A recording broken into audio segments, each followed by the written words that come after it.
Namaste, welcome back. Today we're reacting to Oppenheimer Disrespected Bhagavad Gita, The Truth of Oscars.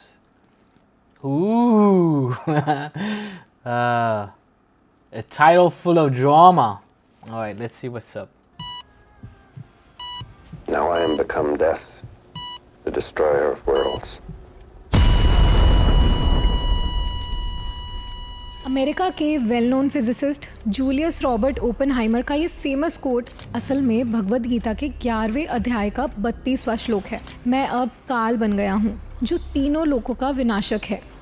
कहते हैं Oppenheimer Bhagavad Gita से काफ़ी प्रभावित थे। भगवद गीता एक ऐसा ग्रंथ जो साइंटिस्ट के लिए भी एक मिस्ट्री बना हुआ है, जिसे आप जितनी बार भी पढ़ोगे उतनी बार सरप्राइज हो जाओगे। So much suspense, huh? The music in the back. No wonder this Arjun video आज did भी well. कुरुक्षेत्र की भूमि पर खड़े भगवद गीता सुन रहे हैं। वैसे तो महाभारत का युद्ध हजारों साल पहले द्वापर युग के अंत में खत्म हो चुका है, पर अगर आपसे ये कहा जाए कि महाभारत का युद्ध आज भी चल रहा है तो 1957 में जब फिजिसिस्ट ह्यू एवरेट ने पहली बार ऑल्टरनेट रियलिटीज़ और मल्टीपल यूनिवर्सेस की बात की, तभी से साइंस की दुनिया में मल्टीवर्स की थ्योरीज को बढ़ावा मिलने Wow, this is awesome, huh? The power of AI and technology. This is probably a really old photo, but look at how with technology they can like refine it so well, huh? This is Einstein right here, I think. लगा। पर Bhagavad And Gita के whoa, कुछ Hitler. I don't know, I'm just kidding. दुनिया में multiverse की theories को बढ़ावा मिलने लगा। पर भगवद गीता के कुछ अध्यायों में इस पर पहले भी बात हो चुकी है। ये पूरा विश्व और इसमें बसने वाले सारे ब्रह्मांड मेरे अस्तित्व का एक छोटा सा हिस्सा है। गीता के 10वें अध्याय में कहे गए इस श्लोक से ये अंदाज़ा लगाया जा सकता है कि हमारे यूनिवर्स के अलावा भी ऐसे कई यूनिवर्सेस हैं जो श्री कृष्ण का हिस्सा हैं। भगवद गीता के 11वें अध्याय में श्री कृष्ण ने अर्जुन को बताया कि सारा ब्रह्मांड उन्हीं से बना है। अर्जुन के प्रार्थना करने पर श्री कृष्ण ने उन्हें अपना विश्व रूप दिखाया। उनके इस विश्व रूप के कई सारे सर थे, कई भुजाएं थी और उनके हाथों में अलग अलग अस्त्र थे। कई रंगों और आकारों से बना उनका ये विश्व रूप अर्जुन को हर दिशा में नज़र आने लगा और उन्हें श्री कृष्ण के शरीर के अंदर हमारी यूनिवर्स जैसे कई सारे यूनिवर्सेस दिखने लगे। और तभी अर्जुन को रियलाइज़ हुआ कि जिस श्री कृष्ण को वो अपना मित्र मानते हैं वो असल में सारे ब्रह्मांड के कर्ता धर्ता है। पर अगर सारे यूनिवर्सेस श्री कृष्ण से बने हैं तो सब अलग अलग समय में क्यों चल रहे हैं? भगवद गीता के 8वें अध्याय के अनुसार हमारे यूनिवर्स की टाइम साइकिल ब्रह्मा जी के हिसाब से चलती है। भगवत पुराण में ये कहा गया है कि हर यूनिवर्स में एक अलग ब्रह्मलोक है और वहाँ एक अलग ब्रह्मा जी हैं जो अपने यूनिवर्स की टाइम साइकिल को मेंटेन करते हैं और ये सभी टाइम साइकिल्स एक दूसरे से अलग हैं। अगर आप भगवत पुराण में मेंशन मल्टीवर्स के बारे में और जानना चाहते हैं तो हमारी ये वीडियो देख सकते हैं। वेदों के अनुसार They say that there's like millions of universes going simultaneously, right? So maybe in one universe I'm a beggar, and then in one universe I am a king, and another universe where I am, I don't know, a magician or something like that, right? ब्रह्मांड या universe के creator Brahma ji को माना जाता है, पर ब्रह्म संहिता के अनुसार ब्रह्मा जी से ऊपर भी एक सुप्रीम एनर्जी है जो है श्री कृष्ण, जिन्हें Damn, bro, look at those AI graphics. This is probably why this video did so well as well, huh? Beautiful imagery, suspenseful music, great concept as well. Damn, look at this image, man. The ultimate creator माना जाता है। मैं पहले भी यहाँ रह चुकी हूँ। 1930s में एक 4 साल की बच्ची शांति देवी अपने घर वालों से अजीबोगरीब बातें करने लगी थी। Hey, you know what? A lot of these concepts like reincarnation and multiverses, right now they are not completely accepted by the whole world because science has not really proven it, right? But this is the same thing we've seen back in the day with meditation and breathing and all this stuff that like now is like, wow, science has proved that meditation affects the brain waves and stuff like that. But yogis were saying that for thousands of years, right? And a lot of people like this, when you talk about reincarnation and the multiverses, a lot of people frown upon it and they sneer, right? And that's the same reaction that was given to meditation and breathing and all these techniques that yogis were doing. So वो उन्हें अपने पिछले जन्म के बारे में बताने लगी थी। वो कहाँ रहती थी, उसका पति कौन था और किन कारणों से उसकी मौत हुई थी। शांति देवी को आज भी पुनर्जन्म का एक दिलचस्प केस माना जाता है। By the way, let me know in the comments if you remember your previous lives. Definitely drop a comment and tell me what you were, okay? One of the, I don't know if it's true or not, but like I have a lot of like tension in my chest and I feel very uncomfortable to the touch. My chest feels very uncomfortable to the touch, but I have this idea that in my past life I was killed with a sword here, you know? I don't know if it's true or not, but that's it.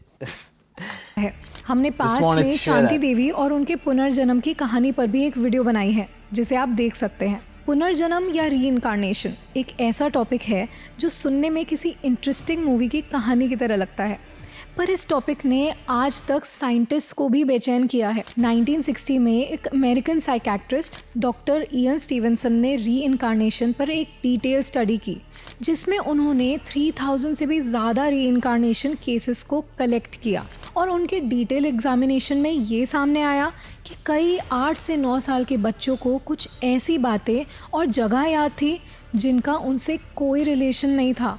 Doctor Stevenson को अपनी reincarnation theories के लिए काफ़ी criticism भी मिला। आज भी science reincarnation को किसी मिस्ट्री या मिथ की तरह ही देखता है, पर भगवद गीता में इस पुनर्जन्म के कॉन्सेप्ट को काफ़ी डिटेल में एक्सप्लेन किया गया है। भगवद गीता में श्री कृष्ण ने अर्जुन को ये समझाया है कि हमारा शरीर डिस्ट्रॉय हो सकता है पर हमारी आत्मा हमेशा अमर रहती है। गीता के 8वें अध्याय के 6ठे श्लोक के अनुसार जो बातें इंसान को उसकी मृत्यु के वक्त याद होती हैं वो उसकी आत्मा का एक हिस्सा बन जाती हैं और वही बातें वो दूसरे शरीर में जाने के बाद भी याद कर पाता है। इन्हें पॉपुलरली पास्ट लाइफ मेमोरीज कहते हैं, जिनके सोर्स पे आज भी आर्ग्यूमेंट्स और डिबेट्स हो रहे हैं। भगवद गीता कहती है कि मृत्यु और पुनर्जन्म एक ऐसी नेवर एंडिंग साइकिल है जिससे आत्मा बार बार गुजरती है। पर क्या साइंस आत्मा को मानता है? डॉक्टर विल्डर पेनफील्ड ने That's the duality in science, right? Sometimes they don't want to accept what has not been proven yet. But do you want to go against God, bro? What's written in the Gita and what thousands of yogis who sitting in meditation have come to the same conclusion while not talking to each other, you know? Who knows? अपनी book the mystery of mind में एक ऐसे experiment को mention किया है जिससे वो आत्मा की एग्जिस्टेंस को प्रूव करना चाहते थे। हमारे ब्रेन में अलग अलग एरियाज होते हैं जो अलग मूवमेंट्स और एक्शंस के लिए रिस्पॉन्सिबल होते हैं। डॉक्टर पेनफील्ड के एक्सपेरिमेंट में उन्होंने दिमाग के कुछ एरियाज़ को आर्टिफिशियली एक्टिवेट करके अपने सब्जेक्ट्स के हाथों की कुछ मूवमेंट्स कराई। उन्होंने ये सवाल उठाया कि अगर आर्टिफिशियली एक्टिवेट करने पर ब्रेन इंसान से ये मूवमेंट्स करवा रहा है तो नॉर्मल लाइफ में ब्रेन को सिग्नल कौन देता है। वो इस नतीजे पर पहुँचे कि अगर ब्रेन एक कंप्यूटर है तो उसे कोई चीज़ प्रोग्राम कर रही है और वो है हमारा सोल या आत्मा। भगवद गीता में ये क्लियर किया गया है कि पुनर्जन्म मृत्यु के बाद का एक ऐसा सच है जिससे इंसान मोक्ष पाने के बाद ही छुटकारा पा सकता है। मोक्ष या लिबरेशन एक ऐसी स्टेट है जिसमें आत्मा जन्म, मृत्यु और पुनर्जन्म की साइकिल से आज़ाद हो जाती है। भगवद गीता के 7वें और 15वें अध्याय में एक ऐसे यूनिवर्स का जिक्र किया गया है जहाँ ना ही सूरज और ना ही चांद की रोशनी है। I love a girl speaking Hindi, bro. वहाँ जो भी रोशनी है वो परमात्मा के तेजस्वी रूप से है। यहाँ श्री कृष्ण के परमात्मा रूप वास करते हैं और यहाँ सिर्फ उन लोगों की आत्मा जाती है जिन्होंने खुद इस दुनिया से अलग होकर मोक्ष हासिल किया है। भगवद गीता का ये हिस्सा ना ही सिर्फ आत्मा के बारे में बात करता है, बल्कि यहाँ फिर से एक अलग यूनिवर्स के एग्जिस्टेंस की बात की गई है। हमारी दुनिया सच में एग्जिस्ट ही नहीं करती। जिस आकाश से हम घिरे हुए हैं वो आकाश नहीं, बल्कि हमारे फ़ोन की स्क्रीन की तरह एक कांच है, और हम एक सिमुलेशन यानी नकली दुनिया के कैरेक्टर्स हैं जिन्हें कोई कंट्रोल कर रहा है। 2003 में फिलोसोफर निक बॉस्ट्रॉम ने ये सिमुलेशन थ्योरी प्रपोज की थी, जिसके मुताबिक हमें कोई future society of aliens control कर रही है और हमारी ये दुनिया हकीकत नहीं बल्कि एक इल्यूजन है। बट सरप्राइजिंगली इस इल्यूजन की बात कई सेंचुरीज पहले हमारे वेदों में हो चुकी है, जहाँ इसे माया कहा जाता है। माया एक छलावा, कुछ ऐसा जो असल में एग्जिस्ट ही नहीं करता। जैसे किसी सिमुलेशन गेम में हम अपनी मर्जी से हमारा वर्ल्ड डिज़ाइन कर सकते हैं और उसे डिलीट भी कर सकते हैं, कुछ इसी तरह भगवद गीता के अध्याय 9 के अनुसार श्री कृष्ण ने हमारे इस material world bro, I'm loving those AI generated images. Look at that, so inspiring. को और इसमें जी रहे सारे जीवों को बनाया है, और वो ही इस दुनिया को डिस्ट्रॉय भी कर सकते हैं। तो जिस सिमुलेशन थ्योरी को साइंटिस्ट समझने की कोशिश कर Look at that. रहे हैं, वो शायद श्री कृष्ण ने भगवद गीता में ऑलरेडी एक्सप्लेन कर दी थी। फ़र्क सिर्फ इतना है कि जहाँ कुछ लोगों को लगता है कि हमें एलियंस कंट्रोल कर रहे हैं, वहीं What a beautiful set, huh? Look at, she has a light behind her, some plants, probably some color grading too. Bhagavad Gita कहती है कि हम एक ऐसे यूनिवर्स का हिस्सा हैं जो परमात्मा या सुप्रीम गॉड के कंट्रोल में है, जो श्री कृष्ण का ही एक रूप है। भगवद गीता में योग और मेडिटेशन के महत्व को बार बार बताया गया है, पर क्या आप जानते हैं कि मेडिटेशन की ताकत से दुनिया में हो रहे क्राइम को भी ख़त्म किया जा सकता है? साल 1993 अमेरिका के वॉशिंगटन डीसी का एक छोटा सा शहर जुर्म और बुराई से पीड़ित था। जहां एक तरफ शहर की पुलिस क्राइम्स को कम करने की कोशिश में लगी थी, वहीं कुछ साइंटिस्ट ने यहां एक एक्सपेरिमेंट करने का सोचा, the transcendental meditation and TM Siddhi programme. इस एक्सपेरिमेंट में उस छोटे टाउन के 4000 लोगों ने पार्ट लिया और इनसे 6 हफ्तों तक मेडिटेशन करवाया गया। इसके रिजल्ट्स हैरान कर देने वाले थे। 6 हफ्तों के अंदर उस जगह का क्राइम रेट 23% कम हो गया। भगवद गीता भी हमें यही सिखाती है। भगवद गीता के अध्याय 6 में कृष्ण भगवान ने बताया है कि जब आप ध्यान करते हो तब आप अपनी सारी बुरी भावनाएं जैसे दुख, क्रोध, अहंकार को मात देकर अपने ट्रू सेल्फ को पहचान सकते हो। Oh, yeah. So I think there's a lot of experiments where they had 1,000 people meditate somewhere and they measured like the vibration or something like that shifted.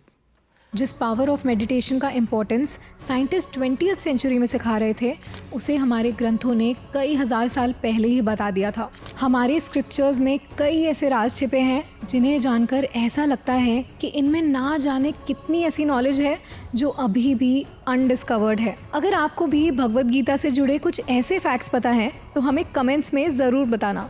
अगर आपको ये वीडियो पसंद आई तो इसे लाइक और शेयर ज़रूर करें, और ऐसी ही अनदेखी, अनकही और अनसुनी कहानियों के लिए राज को सब्सक्राइब करें। See you in the next video. Wow, that was a great video. It was fun. It was fun to watch. I don't speak that much Hindi, but my understanding is pretty good. Just some vocabulary when they use some big words, then I have to kind of piece it together. But yeah, namaste. I'll catch you in the next one.